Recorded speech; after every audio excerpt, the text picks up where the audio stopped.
I'm Katie Johnson, and I stay home with my two girls, Zoe and Lily. Zoe is almost 5, and Lily is 2.5. My name is Lana McIntosh, and I am the mother of a 13-year-old girl and a 3-year-old boy. I'm Janelle Drada, and I have 4 children right now. I've got a 5-year-old adopted son, an 8-year-old, 17-month-old, and a 6-month-old foster placement. Hi, I'm Lynn Binkowski. I have 3 adult children, Amanda, 28, Chelsea, 26, and Dalton, 22, almost 23, and I've been married for 31 years to the same amazing man.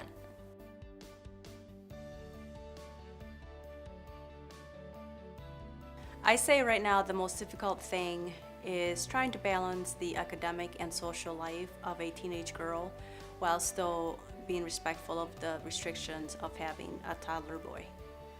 I think right now my greatest struggle is probably the same struggle I've always had, and that's been just learning to let go of my kids and trust in God.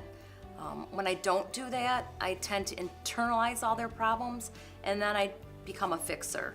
And so I'm just trying to let go and trust God. I'm getting better at it, but that's still a struggle for me. And then I would say the other thing is being slow to speak and quick to listen. We talked about that in our Bible study last night.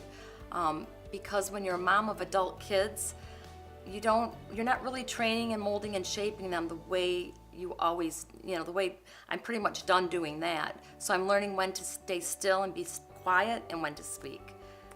I would say the most difficult thing is having realistic expectations, and I play the should game a lot, like Lily should be able to share by now, or she should know that teasing Zoe is not the way to go. And Zoe should know that when she screams, that Lily just wants to tease her more because it's really fun to watch Zoe scream. And in my mind, I think, okay, we've talked about sharing 1,000 times again this week, and so they should know that, or the day should go really well. But in reality, Lily is 2.5, and she doesn't know how to share yet. And Zoe is almost 5, and she's still learning how to manage her emotions. And if I can change my expectations to something that's more realistic, like I'm expecting that we're going to have some sharing issues today, but maybe not so many as yesterday, then my sanity is a lot better. I'd say the most difficult thing about being a mom right now, it's a little different for me as a foster parent because you choose to love these children, take them in, hold them, care for them, and in the meantime, you never know, if you're going to be able to watch them grow up, if you're going to be able to see them make these major steps. You may never know how they end up because they might go somewhere else. So that's the most difficult part, is just the uncertainty and the risk that you take as a foster parent.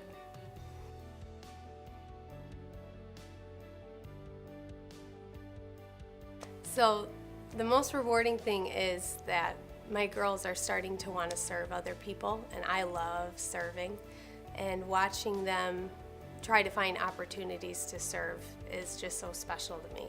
They'll ask me, Mom, can we take Grandma dinner today because I want to serve her? Or they'll say, can I make Daddy a card because I know it would make him feel special?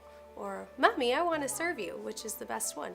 And so just seeing them develop this this heart for serving just gives me pure joy because I get to be a part of all of it, and it's really special. The most rewarding thing right now would be when people, and especially complete strangers, say how pleasant my kids are to be around and what great manners they have. I love seeing my children grow in their relationship with Christ and understanding things that they had no idea about before, specifically the older children, as they tell me about Jesus and they tell me about the things they learn at church and the things they learn with us. There's nothing more important to me than my kids knowing Jesus and loving him. Nothing else is more important. So to see that in my older kids, and then in terms of my younger kids, just to see them be happy and healthy, because a lot of times where they came from or would have come from, that's not a guarantee that they would be okay, and that they're okay, and that they're happy, and that we can just love on them. Oh, rewarding, that's easy.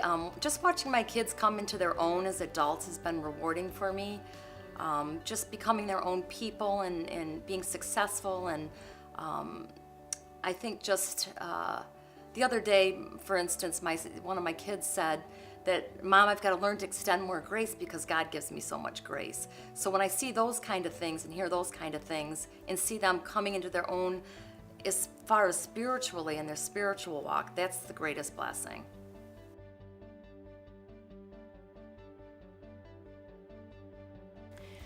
The ways that I depend on God would have to be, the first way is when I'm trying to do something good for my son, Will, who's 3, and he just seems to fight and argue and doesn't want to cooperate. And it really does remind me of how I tend to fight with God on his will and try to, argue my way out of what he wants me to do and where he wants me to go. When it comes to my teenage daughter, she was actually 3 years old when we came to this church, and she's seen me serve in a whole different ways in this church, and now that she's a teenager, she's always looking for ways that she can help. And she really seems to enjoy being at church, and she has really great relationships just like I do. In my family, we talk a lot about being a team, and I depend on God to be my head coach. He guides me and encourages me, and he keeps me in check when I'm getting frustrated or whatever. And just knowing that he's on my team and on my side helps me to get through anything that's coming that day. I think I depend on God as a mom now more in prayer than I ever have, and that's just because each one of my kids are so independent and they're leading their own lives, and they don't need the instruction from me that they used to need. So just trusting God and asking for Him to work in their lives and draw them near and grow them.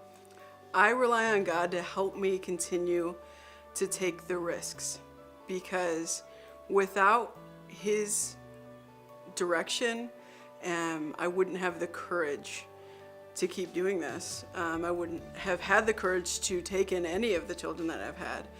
And so he supplies me with the strength to say, yeah, you might lose this child, but it's worth the risk to love them, because they deserve love and someone's got to do it.